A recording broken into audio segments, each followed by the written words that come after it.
मुख्यमंत्री जयराम ठाकुर ने कहा कि जिन लोगों को आपातकाल के दौरान जेलों में बंद किया गया था, उन्हें सम्मानित करने के लिए हिमाचल प्रदेश सरकार ने वर्ष 2019 में लोकतंत्र प्रहरी सम्मान योजना शुरू करने का निर्णय लिया है।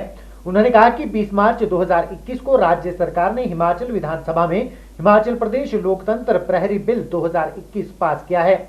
उन्होंने कहा कि इससे अब आपातकाल के दौरान राज्य के जो लोग जेल में गए थे, उन्हें सम्मान राशि मिल सकेगी। उन्होंने कहा कि 25 जून 1975 को आधी रात को आपातकाल लगाया गया था, जो 21 मार्च 1977 तक 21 माह तक रहा।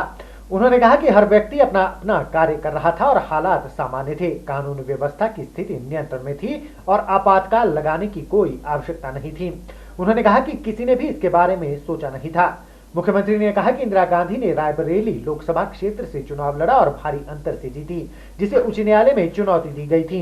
इलाहाबाद उच्च न्यायालय ने इंदिरा गांधी को चुनावी भ्रष्टाचार का दोषी पाया और रायबरेली लोकसभा क्षेत्र के चुनावी निर्णय को खारिज कर दिया और 6 साल के लिए निर्वाचित पद पर रहने की रोक लगा दी।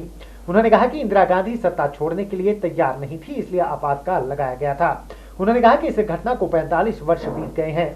मुख्यमंत्री ने कहा कि इस वर्ष 25 जनवरी 2021 को राज्य ने भी अपने पूर्ण राज्यत्व के 50 वर्ष पूर्ण कर लिए हैं और पूर्ण राज्यत्व की स्वर्ण जयंती को यादगार बनाने के लिए राज्य सरकार ने प्रदेश में 51 कार्यक्रम आयोजित करने का निर्णय लिया है। उन्होंने कहा कि इन कार्यक्रमों को आयोजित करने का मुख्य उद्देश्य युवा पीढ़ी को हिमाचल प्रदेश की पिछले 50 वर्षों की विकास यात्रा के बारे में जागरूक करना है। स्वतंत्रता के बाद भी एक ऐसा दौर आया जब देश के नागरिकों को बोलने का जो अधिकार लोकतांत्रिक व्यवस्था के अनुरूप था, उसको भी छीन लिया गया।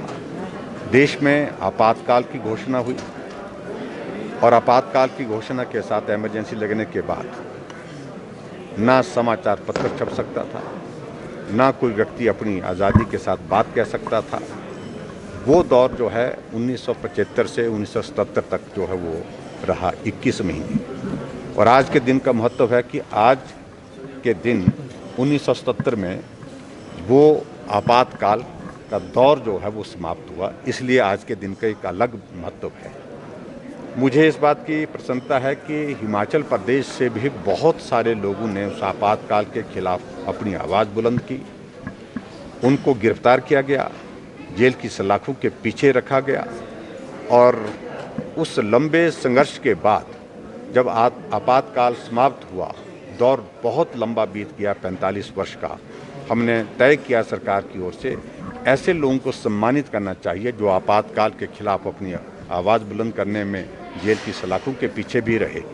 अनेकों प्रताड़ना उनने सहन की और ऐसी परिस्थिति में एक हमने शुरुआत की लोकतंत्र प्रहरी के नाम से। पिछले कल हमने वो बिल पारित किया और बिल पारित करने के बाद उनको आज सम्मानित किया। वहीं इस अवसर पर सम्मानित होने वाले लोकतंत्र प्रहरियों ने आपातकाल के दौरान के अपने अनुभवों को मीडिया से साझा किया। आपातकाल में जो किया वो एक प्रेरणा भरा जीवन का अध्याय है। हमने बहुत से क्रांतिकारियों की कथाएं सुनी थी, लेकिन उस प्रकार का जीवन बिताने का और उस तरह के खतरे उठाने का और कैसे उस संघर्ष के अंदर व्यक्ति अपनी हिम्मत, अपना जीवन बनाए रख सकता है, वो सब बहुत ही प्रेरणादायी अनुभव है। और मैं इसे अपने जीवन का सौभाग्य समझता हूँ कि हमें उस लड़ाई में और एक सिपाही की हैसियत से और एक सूत्रधार की हैसियत से काम करने का अवसर मिला और हम उसमें विजयी हुए। 1975 कैसा वर्ष था, आपातकाल होता क्या है और ये क्यों लगाना पड़ा था, इस बात को सदैव इस देश के अंदर याद करवाए जाता रहना चाहिए।